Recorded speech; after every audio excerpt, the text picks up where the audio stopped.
अस्सलामुअलैकुम। केम छो विद्यार्थिनीओ? मजामां छो ने बधा?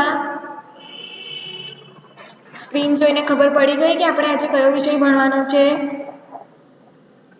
કમ્પ્યુટર ભણવાનું છે, બરાબર? ચાલો શરૂ કરીએ આપણે. ધોરણ 6 વિષય કમ્પ્યુટર. કયો પાઠ ચાલે છે આપણો? કોણ કહેશે મને? પાર્ટ 3 પાવર પોઈન્ટ, બરાબર? થિયરીમાં આપણે ઘણું બધું જોઈ ગયા છે. પાવર પોઈન્ટ વિશે ઘણું બધું શીખી ગયા છે. પાવર પોઈન્ટનો દેખાવ કેવો હોય, પાવર પોઈન્ટમાં સ્લાઇડ કેવી રીતે બનાવાય, કેવી રીતે કામ થાય, બરાબર? તો આજે આપણે તેનું થોડુંક પ્રેક્ટિકલ શીખીએ, બરાબર? તો સૌથી પહેલાં તો પાવર પોઈન્ટ શરૂ કેવી રીતે કરશું આપણે? કોણ કહેશે મને? આપણે થિયરીમાં જોઈ જ ગયા છીએ કે આપણે પાવર પોઈન્ટને કેવી રીતે શરૂ કરી શકાય. ચાલો આપણે જોઈએ. આ તમને દેખાય છે મારી કોમ્પ્યુટરની સ્ક્રીન, બરાબર? સૌથી પહેલાં સ્ટાર્ટ મેનુમાં જશું તો આપણને ડાબી બાજુ ખૂણામાં દેખાય છે સ્ટાર્ટ મેનુ. દેખાય છે 4 નાના બોક્સ વાળું? એની ઉપર ક્લિક કરશું એટલે આપણું સ્ટાર્ટ મેનુ ઓપન થઈ જશે. મેં તમને અગાઉ પણ જણાવ્યું હતું કે ઓપરેટિંગ સિસ્ટમ જુદી જુદી હોય તો આપણો સ્ટાર્ટ મેનુનો દેખાવ પણ જુદો જુદો હોઈ શકે છે, બરાબર? એટલે અહીં મારા સ્ટાર્ટ મેનુનો દેખાવ આપણા લેબના કોમ્પ્યુટર લેબમાં જે કોમ્પ્યુટર છે એના કરતાં થોડોક જુદો છે, બરાબર? તો અહીં તમને સર્ચ બોક્સ દેખાય છે.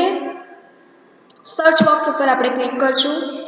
એમાં હું ટાઈપ કરીશ MS પાવરપોઈન્ટ. જો ખાલી એમ લખીશ ને તો પણ આવી જશે. માઇક્રોસોફ્ટ ઓફિસ પાવરપોઈન્ટ 2007 દેખાય છે? આવી ગયું એટલે એની ઉપર હું ક્લિક કરીશ તો મારું પાવરપોઈન્ટ શરૂ થઈ જશે, બરાબર? બીજી પણ એક રીત છે એની. તમે સ્ટાર્ટ મેનુ ઉપર ક્લિક કરો, ત્યારબાદ તમારે ઓલ પ્રોગ્રામ્સ, આ બધા તમારા પ્રોગ્રામ્સ છે તેની ઉપર તમારે જવાનું છે.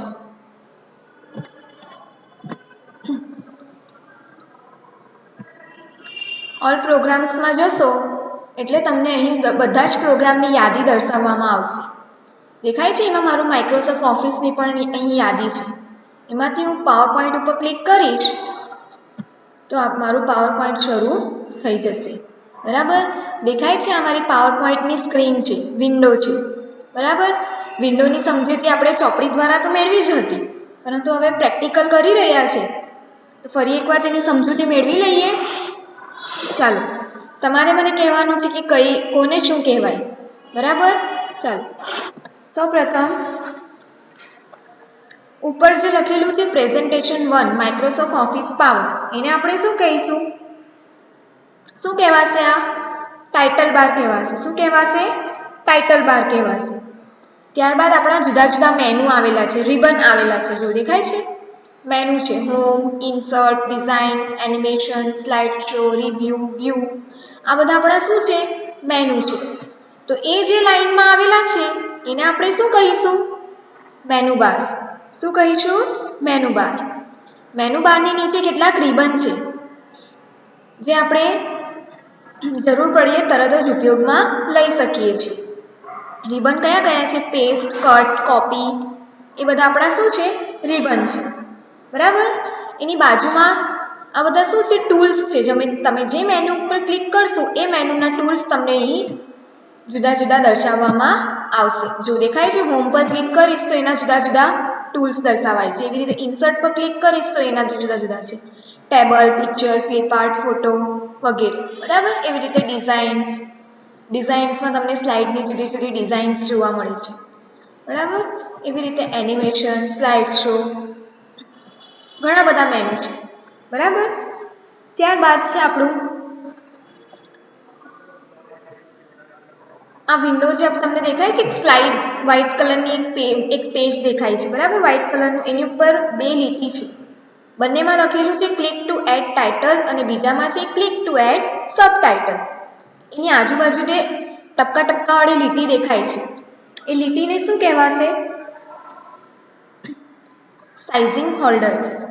શું કહેવાશે? Sizing holders. અને આ જે બોક્સ છે આખું, એ બોક્સને આપણે શું કહીશું? Place holder. શું કહીશું? Place holder. બરાબર. હવે આ થઈ સ્લાઇડની વાત. સ્લાઇડની નીચે જો તમને કંઈ લખેલું દેખાય છે, નાની વ્હાઇટ લીટી દેખાય છે, એ લીટીમાં લખેલું છે ક્લિક ટુ એડ નોટ્સ. તમે અહીં તમારી સ્લાઇડને રિલેટેડ કોઈ પણ નોટ્સ એડ કરી શકો છો. બરાબર. કંઈ પણ લખાણ માહિતી અહીં આપી શકો છો. બરાબર. ત્યારબાદ આપણે ડાબી બાજુ પર આવીએ. તમને બે ઓપ્શન દેખાય છે, સ્લાઇડ્સ અને આઉટલાઇન. બરાબર. તો આ શું છે? આપણી સ્લાઇડ પેન છે અને આ આઉટલાઇન પેન છે. બરાબર.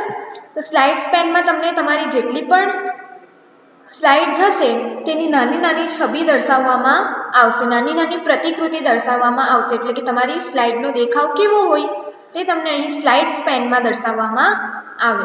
આપણી અત્યારે એક જ સ્લાઇડ છે એટલે એક જ દર્શાવાશે. જો અહીંથી ન્યૂ સ્લાઇડ લઈશ એટલે અહીં બે સ્લાઇડ આવી ગઈ.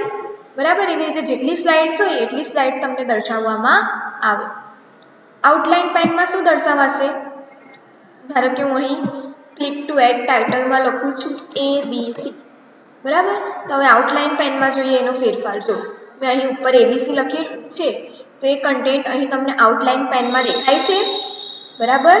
સમજ પડી? આઉટલાઇન પેનમાં આપણે તેમાં જે માહિતી લખી હોય તે માહિતી દર્શાવવામાં આવે છે. સમજ પડી તમને? બરાબર. પાછું આપણે સ્લાઇડ્સ પર જવું હોય તો સ્લાઇડ્સ પેન પર ક્લિક કરશો એટલે પાછા આપણે સ્લાઇડ્સ પેન પર આવી જઈશું. હવે ક્લિક ટુ એડ નોટ્સ દેખાય છે, એની નીચેની લાઇનને શું કહેવાય?